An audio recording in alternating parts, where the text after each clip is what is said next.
Hi kids, it's Grandma Carolyn again. I'm filling in for my friend Grandma Susie who's on a little vacation. So I'm glad to be back with you today, and I'm going to read from a book called The Animals Easter. And there are too many stories in there to fit in for the number of Sundays we have, so we kind of have to pick and choose. But the stories are about the old dog, a story about Jesus the healer, the little donkey, a story about Jesus the king, the two pigeons, a story about Jesus the savior, the worried cat, a story about Jesus the servant, the mouse in the garden, a story about Jesus the man, the cock that couldn't crow, a story about Jesus the prophet, the Roman horse, a story about Jesus, Son of God, and then the dawn chorus, a story about Jesus who rose from the dead. So this is everything that the animals saw and heard leading up to the resurrection at Easter. So today our story is going to be about the old dog. They say you can't teach an old dog new tricks, but that's not true. Well, not in my case. If I hadn't been able to learn a few new tricks after the Roman officer ran me down in his chariot, I would have been dead long ago. But I didn't die, although it was a near thing. As I lay in the middle of the busy main road in Jericho, farm carts and oxen missed me by a hair's breadth. So there I was, lying in all the dust and muck, unable to move, just waiting for a heavy hoof or wooden cartwheel to finish me off. Then someone tripped over me.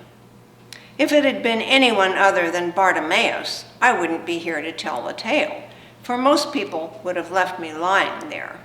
I wouldn't have cared either, the state I was in. But as the man struggled to his feet, I remember looking up at him. I saw the coating of dust on his pale, kindly face, the thin red cut down his cheek where he had fallen against a sharp stone, and the milky whiteness of his eyes. I shrank back, expecting a blow, but he did not hit me. He just put out one hand and touched me gently on the head with his sensitive fingers. Of course, I didn't know then that he was blind. That was why he had fallen over me in the first place. He wasn't expecting a dog with two broken legs to be lying right in the middle of the road. Mind you, the way the Romans drive, it's a wonder the town isn't full of dead dogs, cats, even people, always driving too fast and never looking where they're going. But that's Romans for you. Act as if they're the rulers of the world. They are, when you come to think of it. I must have fainted, for I don't remember anything more until I found myself lying on some straw. The same man was kneeling beside me. "Where did you pick that up then, Bartimaeus?" asked a voice, and when I lifted my head, I could see an older man sitting at a table. I tripped over him. "Stinking mongrel," said the man, but I was used to being called names. "Try and drink," said Bartimaeus, holding a bowl to my lips. "You're wasting your time," said the older man. "I don't suppose he'll last the night." But he was wrong. I'm a tough old dog, and it'll take more than a speeding Roman chariot to finish me off. So I became Bartimaeus's dog and thanked my lucky stars every night for my rescue. One of my broken legs mended, more or less, so I could get around, although my running days were over. My master used me as his eyes. We made an odd couple, him with his stick and me limping along on three legs, dragging my useless one behind me. I would growl to get him to stop and bark to get him to turn right or left. Somehow I always knew where Bartimaeus wanted to go. His friends used to make fun of us. "Why did you keep that mangy old cur? Picked him up out of the gutter, I suppose. Smells as if he ought to be thrown back there." Fine friends, I thought. But my master and I didn't mind. We had an understanding, he and I. We would spend most days begging. Bartimaeus was poor, just like his old mother and father. That was all right by me, for I had never known anything but poverty, and I had lived on the streets all my life. We would meet in the middle of town, the sick and the lame, the mongrel dogs, the mangy cats, and beg for coins or scraps from passers-by. When we weren't begging, Bartimaeus and the others would moan about the Roman occupation, the rise in taxes, the price of fish, and such like. I found it boring, but my master enjoyed it. He had many friends, for he was a good man, a kind man, and he would help anyone worse off than himself. Many's the time he'd give away all he made begging. Anyone with a hard luck story could rely on Bartimaeus, especially poor women or starving children. I couldn't understand why he did it, but then who was I to complain? I slept much of the time. In the dust at the side of the road, curled up round my master's feet, I would close my eyes and dream that I had 4 good legs and could run as I used to. My master and I went on this way for some years, me being his eyes and growing older and grayer. I didn't mind growing old with Bartimaeus, for hadn't he saved my life all those years ago? You've got to take what comes, I've found, and adapt and change. Like I said, it is possible to teach an old dog new tricks. His old father and mother were upset by his blindness. I'd give you my eyes if I could, Bartimaeus, his father would say. I'd be happy to be blind if only you could see. And then Jesus of Nazareth came to Jericho. Word had been going around us beggars for some time. A teacher he was called, and a prophet, someone who was close to God. But I hoped he was a healer too, for that was what my master and I both needed, healing. If this Jesus can make people well, perhaps he can make you see, said my master's father, and he tried to persuade Bartimaeus to go and find him. But my master wasn't having any of it. Why should I be healed, he asked. Because you're my son and I care about you, said his father. Bartimaeus did not reply. But I knew what he was thinking. I always knew what was going on in my master's head. He was thinking about all those who were worse off than him, the ones who could not walk or were too weak to hold up a begging bowl, the ones with terrible diseases which made them cry out in pain. Compared with them, he was well off. So he never did go looking for Jesus. We heard all about him, though. Word soon spread through the town about how he healed the sick and made the lame walk. I pricked up my ears at that.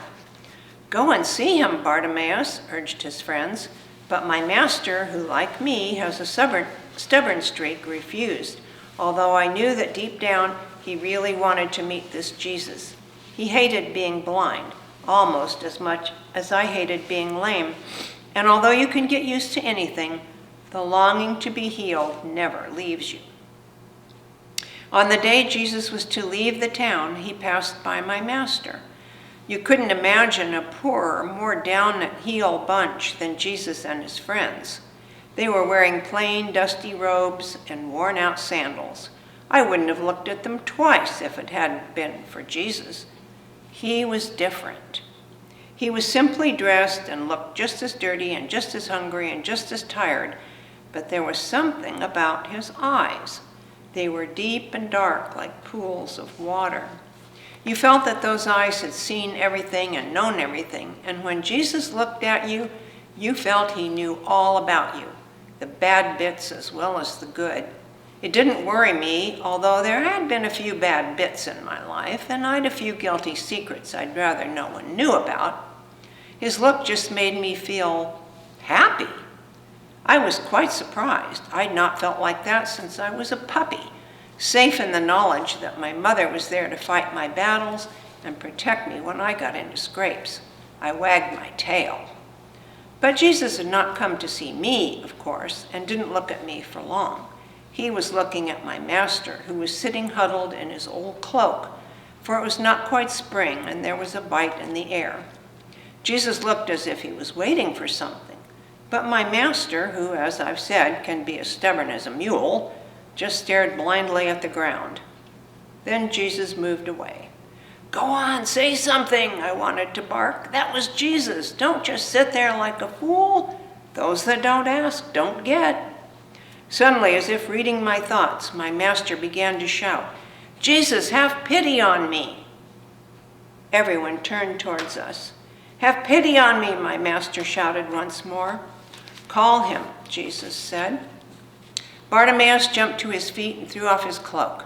I got to my feet too. No one noticed me, but if my master was going anywhere, then I was going with him. "What do you want me to do for you?" asked Jesus, looking into Bartimaeus' blind eyes. "Teacher, I want to see." And he stood there waiting with such a look on his face, hopeful and pleading all at the same time. A couple of tears spilled from his sightless eyes and ran down his cheeks. I felt a bit choked myself. I wanted to stroke my master's head as he had once stroked mine and tell him everything would be all right. I couldn't do that, of course, so I just crept closer and brushed his leg with my tail so he would know I was there. Jesus was silent for a long moment. Everyone held their breath. The crowd, his friends, the beggars who had followed Bartimaeus across the road. Then Jesus spoke. "Go," he said, "your faith has healed you." I looked up at Bartimaeus, and as I watched, the milky film that covered his eyes cleared away. My master could see. Jesus turned and walked off as if he did not want to be thanked. Then he went up the road that led out of town, and his friends went with him. Bartimaeus and I followed.